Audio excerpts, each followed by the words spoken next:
Hello বন্ধুরা, সবাই কেমন আছেন? আশা করছি ভালো আছেন, ভালো থাকবেন। তো শুনে চামান্ডি ব্লকে এই যে আমাদের এইদিকে এরকম বৃষ্টি হয়েছে। তো দেখুন এই যে আমার গেটের সামনে এই যে পুরো রাস্তা জল থই থই করছে। পুরো ওই যে বুলেটটা দেখছেন, বুলেটটা কতখানি জল উঠে গেছে। এইদিকে দেখুন এই যে গেট ফেট সব ডুবে গেছে। গেটটাও, গেটের ভিতরে জল ঢুকে গেছে। ওই যে আমার সামনের বাড়ি, ওখানে পুরো জল।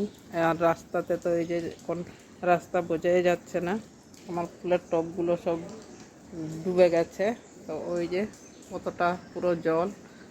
তো দেখাচ্ছি আমার উঠানটা, এই যে আমার গেটের বাইরেটা, ওই দেখুন কতটা জল হয়েছে। আমার পুরো গেটের ভিতর পর্যন্ত জল ঢুকে গেছে। ওই যে সব বোতল বোতল কোথা থেকে সব ভেসে এসছে। ওই দেখুন পুরোটা অনেকটাই জল ঢুকে গেছে। তো